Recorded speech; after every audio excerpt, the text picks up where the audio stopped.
Hi guys, welcome to Rufio. It's Joe here, back with another deck profile for you all. This is going to become a bit of a regular one because this is kind of replacing my Burning Abyss segment per se. So Burning Abyss, as you may know if you follow the channel for long enough, you'll know that Burning Abyss was something that I updated like every couple of weeks or so just to see how the deck's evolved and things that have changed, things that I think have been good, ways I'd like to change it, and all that kind of exciting stuff. So, Salamangreat has taken over as my deck that I am running for the format, certainly, and there looks to be no change to that. I've had mixed response to this. Generally, I'm not very sharp as a player, and I'm pretty confident it's because of some medicine I take, but we won't go into detail there. So I make kind of weird mistakes. If ever you watch my matches, I make like really dumb mistakes. It's just because I switch off, I lose a bit of concentration. So I do as best I can. So like I say, the mixed bag is not really much to take. If you give it to a good player, they'll probably do an Amazon better than I will. Not that this list is perfect by any means. This is just what I'm running at the moment and what I think works really well. Apologies in advance if my voice gets all kinds of fucked up in the middle of this. I've got a bit of a cold coming on. And I think it's kind of semi-clear at the moment, but you know what these things are like. No doubt in the middle of the video, I'll end up with a nose full of snot and I'll start talking like a weirdo.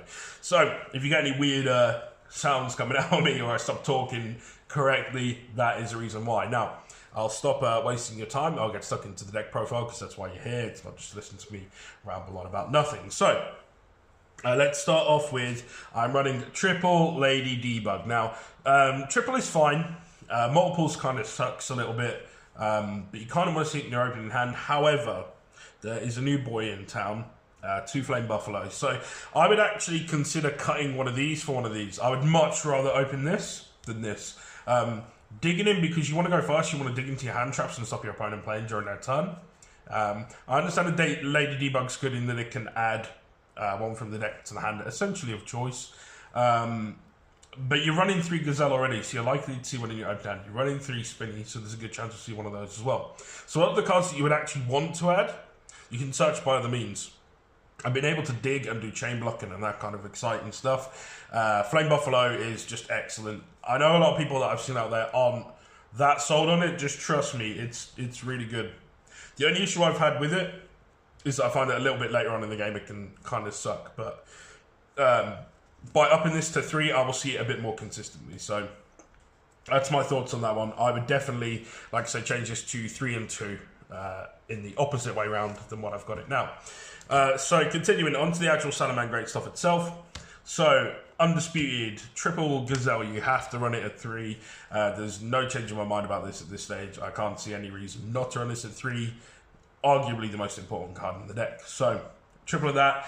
Pretty self-explanatory. I won't go into too much detail where that's concerned. Moving on, we've got triple Spinny, much the same as Gazelle. Really important. It's helped set up a lot of your combos just by having this engrave.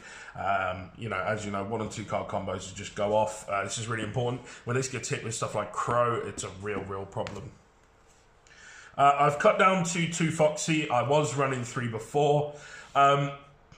I found that this is kind of dead. A lot of the time I don't really want to see it. Its effects are just okay.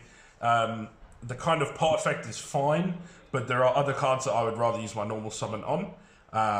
And the fact that it's got that kind of grave effect is okay, but it doesn't work against every deck. So a lot of the time I found this just to be pretty average. So 2 is absolutely fine with that. I wouldn't run it at 3 again. I do have some one-offs that I wanted to share with you. So pretty standard Jaguar, it's going to keep that recursion going. You already know this is your target to summon from deck. 1 Fowl, this is a new addition. I didn't actually see this pretty much at all today, and it's my first tournament running it. It's what I actually cut one of the Foxies for. However, when I've seen other people playing it, it's come up quite a bit and it's been quite cool. It does enable you to get into more rank 4 plays as well if that's something that you want to look at doing. But if nothing else, it's just another name on board. And then we finalise our one-offs of the Salamangreats with Falco. So this is great. I actually, quite a lot of the time, I'll go into this rather than this. And I know that's a little bit controversial, but it's just another way to get another trap back. And sometimes the extra interruption is kind of handy. And of course, if you open this already, then you can just summon this instead. So that's it for actual Salamangreat monsters. We've got one Artifact Scythe. No big secret. You open this against so many decks and you just win. It sucks opening it in your hand, but you can just set it and hope that they pop it, which can be a bit of a problem for them. Usually, though, they'll have summoned a pretty sufficient amount of stuff before this gets popped anyway, unless they're like really sort of knee-jerk reaction. But Scythe's good. I mean, it's never really dead in hand because you can just set it as back row. So it's not a brick like a traditional brick, I guess. Moving on, we go on to our hand traps. So I'm running triple Effect Veiler. This is fantastic, especially in the mirror match. When they try and chain block you, you can actually play around it. So if they go like Baelings, chaining 1, Gazelle chaining 2, you can still Veiler the Baelings and stop them from getting that search. And of course, it's not once per turn, which is fantastic. Moving on, we've got triple Ash Blossom. Again, pretty self-explanatory, probably the best sand trap in the game, you could argue. It hits pretty much every single deck out there. So yeah, not much more to add to that one. It also happens to be fire, I guess, which you can add it back to your hand. You already know if you've been playing this deck at all. And then just rounding it off, I have 2 Thanos Dragons. So I've been lucky enough to pick these up. I say lucky enough, I have stumped up the cash. I have sold plenty of cards. I have fought tooth and nail to get hold of these. I definitely want a third. It really, really sucks. You want to see this in your hand like every game. You want to open it, like 0 questions about it. There's only a select few sort of rogue decks where this isn't very strong. Now, mostly I've played at local since I picked these up, so it hasn't been as good as I wanted it to be. But whenever I've played any matches against any, I'll say meta decks, this has been absolutely clutch, absolutely awesome. Just getting +1s is just fantastic. What's not to like? Definitely I want a third of these, and definitely I will add a third even when I can get one. But even still, 2 is better than none. If you are considering picking up Fantasmays, there is a reason that the price point is so high. It is just that good. Trust me, if nothing else, just test it out online. You'll see how good it is. So moving on, we go into our spell lineup. That's it for monsters, if you didn't figure that out. We've got triple Salamangreat Circle. Mostly I only use the first effect. Second effect comes up sometimes, but not as often. It's just Rota, literally no other reason, not to run it at 3. And of course, it's a quick play, which is kind of cool. We've got 1 Sanctuary, 1 Will of the Salamangreat, and 1 Fusion of Fire. I think these are all great at one-offs. I know a lot of people actually side additional copies of this for the mirror. I think 1's fine for now. I would actually potentially consider adding something to the side if I can find the space. And I think 1 of each of these is fine. Like, a lot of people don't really care about this enough to actually hit. Like, they would rather hit your other back rows that they know are going to interrupt them, rather than that you just get a reincarnation. Like, people don't really care that much. And they know you're just going to protect it anyway, so they'd rather hit your face downs. I'm running 2 Call by the Grave. 2's been absolutely fine. Again, I can see an argument for running 3 just to make sure you always see it, or to even cut it completely, because I know some people aren't running it at all. I really, really like it. I think 2's absolutely fine. Again, if I had the space, I probably would chuck in a third, but I really don't. Yeah, it's good at just protecting your boards. It interrupts a lot of decks out there in the moment. It can give you some real good advantages. So it helps protect your plays when you're going first. And if you're going second, well, yeah, it's just whatever. So just to round off our spells, I've got 1 Foolish Burial, which just sends anything to what's not to like. And 1 Super Poly. Now, I know a lot of people will put this in the side and not run it in the main. I don't see any reason not to run this. Like, okay, sure, the mirror match is fantastic, but just against anyone else, like if they summon a Link monster and you've just got a Salamangreat on board, you've got an interruption. Like and they can't respond to it. You can literally just kill their field, stop them from their plays. They go into something like Skull Dread, you can just get rid of it. You just wait for it and then go bam, and get your Salamangreat, and then you make your fusion. Sure, it's not the ideal play, but then you've basically killed their board because they'll have invested all their resources in that. So, again, if nothing else, you can just set it and it's an interrupt, and obviously if you go second, you can probably just OTK them. So, yeah, Super Poly's great. I don't see the reason, again, to cut that. Moving on, we just round it off. It's not too much excitement here. Triple Artifact Sanctum. Again, if I could run more copies of this, I would, and that's why I think a lot of people are starting to adapt Trap Trick into the deck so they can see this as frequently as possible, and of course, impermanences if you're running them. I am not, I'm afraid, but certainly if I was running those, I would want to see Trap Tricks too. And then just one of each of the Salamangreat traps. I say one of each, it's not one of the crap ones. One of each of the good ones. Again, these just keep recurring themselves. You can keep adding them back, or you can keep setting them depending on... Well, I say you can keep setting them. Obviously, you can only set it once if it's off the effect and it banishes itself. But you've got enough ways to just keep bringing them back. So I think one of each is absolutely fine. You don't want to open multiples. They don't really do, enough. And in fact, because they're obviously once per turn, multiples sucks. So trap-wise, that's absolutely fine. What it does mean as well is that by having a relatively small trap lineup, but effective one, if you are forced to go second against your will, you don't find yourself with too many dead cards. So it's kind of a good balance in that sense. Moving on, we go on to the extra deck. There's nothing too spicy here, I would say. It's pretty standard. Triple Balinks. I was running 2 the last time round. I've convinced myself to go back to 3 and I haven't regretted the change. We've got triple Sunlight Wolf. Absolutely no doubt about it. It has to be at 3. I know some people run 2 because they're kind of pricey at the moment. 3 is just so important. Like, it'll make such a difference. Just double Heat Leo. Again, it doesn't come up enough. A lot of the time, I just finish with Sunlight Wolf. Obviously, being able to reincarnate it and just spin 2 cards is kind of cool. But a lot of the time, I'm not finishing on this card, so it just kind of stays there. Especially since I'm going first. Like, if I was going second, I'd maybe add another one, but it's a going first build. We've got one Heat of the Fire Charmer. So important in the mirror. It's incredibly important there. You kind of need it. And I think having the space for it is good.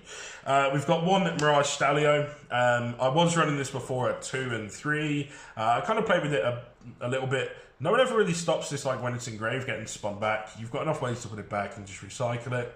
I think 1's fine. It's a bit of a pain in the arse if it gets hit, but it's not the end of the world. But it is a good way of just building your plays. We've got one Abyss Dweller just to shut down other decks. It's good in the mirror, that kind of thing.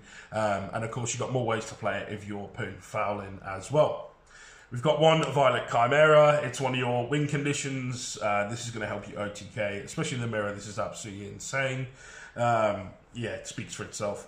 And then just to round it off, I had 3 spots left and I wanted to use them as effectively as possible from what I could sort of see was the best to play. I'm running one Underclock Taker. Really easy to make it. You can find yourself in a tricky spot in being able to make this, but if you can make it, and if you can do nothing else but just get to this and get to Violet Chimera, obviously that interaction of reducing them to 0 and then doing double damage is game anyway. So sometimes it can help you get over the line. One Nightmare Phoenix does have the advantage of being fire, so it can be played through even when you're locked into your fire plays. And of course, back row removal is probably the most important for this deck as much as possible. And then just to round it off, one Boral Sword. Now, I've seen a few people saying Update Jammer and is a transcode talker. Absolute nonsense, man. You need to run this card. Like, if you've got access to it, there's absolutely 0 reason not to run it. Why would I wait 2-3 turns to kill you when I can just kill you in 1? Like, it's a win button. I can't see any reason not to run this card. You get 4, like, honestly, the amount of times where I've just had an empty board and I could just somehow get through 4 monsters out of nowhere and you just summon this and then you win. So, like, absolutely 0 reason not to run it. Just to round off, we are going onto the side deck. So this was kind of a splash in for today, mainly because I didn't have sphere modes and loads of people were running Guard Dragon builds. Not really that important. It was something that I'd cut before. I was running an additional Twin Twisters and a DD Crow instead. And like I said, I just didn't have the sphere mode, so those went in. I would possibly consider just cutting those straight away for something else. It was just kind of a meta call for the locals. With the triple droll, this gets sided in so frequently. I just don't feel that it warrants being in the main because there's a lot of decks it doesn't hurt. But the decks it does hurt, it just absolutely cripples them. Being able to side them in is really cool. The deck is built majority of the time with the mirror in mind because it is going to be like 30-40% of your matchups. So Ghost Reaper and Winter Cherry is absolutely awesome. One game I opened 2 of these and I opted to go second in the mirror. Just on the off chance I'd open one and I opened 2. So he summons a monster, he loses his Balinks, and then the next turn I go into main phase, and as soon as I go into main phase, I just use another one, take out his Sunlight Wolf, and it just cripples him and he has to scoop. Absolutely awesome. Artifact Lancia. So I guess it's kind of got the fringe benefit of you could summon it off Sanctum, but you probably wouldn't. But having it in hand is really handy. No pun intended. There's quite a few decks out there that do benefit from banishing. a lot of the Orcus builds, that kind of thing, where if you can just shut them down for a turn, you can win. Thunder Dragon, this is really, really effective against as well. So I really like this. I would actually probably consider upping this to 3. And then moving on, just back row, hey. I've got double Twin Twisters, as I said, I cut 1 for a Lava Golem for today. This is normally at 3, and normally I run an additional DD Crow. And then finally, triple red reboot, because I fucking hate Altergeist. So actually no other reason not to run triple of these and double Twin Twisters. Normally these, this and the third one gets sided in for the Altergeist matchup, but I wasn't expecting any today, so I made the change at short notice. So guys, that is the deck. That is the most up-to-date version that I'm running, and again, like I said, we'll keep pumping these out. There are some changes I made. Like I said, last time I was running like Wheeladers and E-Telly. I didn't feel it was strong enough, so I cut it. And then, of course, I got Thanos Dragons in that time, so of course I'm running that instead. So thank you very much for checking in. Big shout out to Mark for giving me the space to record this. He's actually sat outside the room at the moment, walking around bored, I'm pretty sure. Don't forget to check out all the links for all of my social media. I do also have Instagram, which is also RufioYT as well, so you can find me there. Don't forget to subscribe if you haven't already. Leave a comment in the description if there's things you think I should check out, or things I should change, or things that you don't agree with even. It's cool to always hear feedback on what people think. And if there's anything that you think I'm doing that's good, absolutely get stuck in there. If there's any profiles you do want to see as well, please drop those in. Anything you'd like to see from the channel going forward, drop that in there too. Thank you very much for checking in, guys, and I will see you in the next one. I'm afraid that's all we have time for in this video. If by chance you haven't had enough of listening to me waffle at you through a video about a children's card game, you can follow me on Facebook and Twitter. The links are on the screen, or if you're feeling really lazy, you can click the links in the description. While you're at it, don't forget to hit that subscribe button so you don't miss out on future content too. It'll make me smile, I promise. And who can ask for more than that? Thanks for watching, see you in the next one.